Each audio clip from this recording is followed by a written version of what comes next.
تازه خبر بلوچستان او پښتونخوا کې د پاکستاني ځواکونو ریبل شروع شوي. دا تازه حملو کې څومره پوځیان وژل شوي نو جزئیات هم دلته وګورئ او چینل هم سبسکرایب کړئ.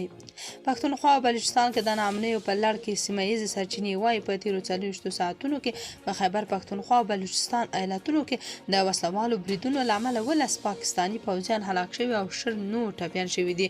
په خیبر پښتونخوا کې د پیښور په حسن خیلو سیمه کې د پوځي لارۍ او ټول عمله یو پاکستاني پوځي هلاک شوی او 19 نور ټپیان شوي دي. د خیبر په جمرود کې د اختر په رخصتۍ کورونو ته روان 3 پاکستاني پوځیان د ناپېژاندو وسلوالو په ډزو کې هلاک شوي دي. د دیر اسماعیل خان پر وزیرستان چوک د وسلوالو برید کې د اف سی ځواکونو یو افسر هلاک شوی او بل عسکر ټپي شوی دی او همدارنګه په میرانشاه کې د وسلوال برید له امله 2 پاکستاني پوځیان هلاک شوي دي.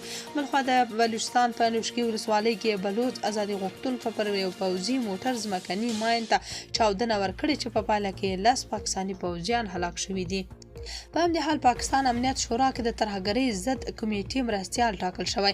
د پاکستان د بهرنیو چارو وزیر وایي هیواد د ملګرو ملتونو امنیت شورا کې پر طالبانو د بندیزونو د کمیټې د مشرۍ سربیره د 2 نورو کمیټو شریک مسؤلیت هم اخیستی. محمد اسحاق ډار دا خبره نن په یو بیان کې پر خپل ایکس پاڼه لیکلې ده.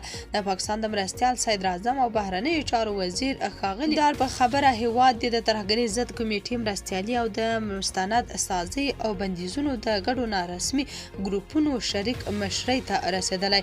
پاکستان داسې وخت د ترهګرۍ ضد کمیټې مرستیال په توګه ټاکل شوی چې دا هیواد له ترهګرۍ په ملاتړ تورن دی.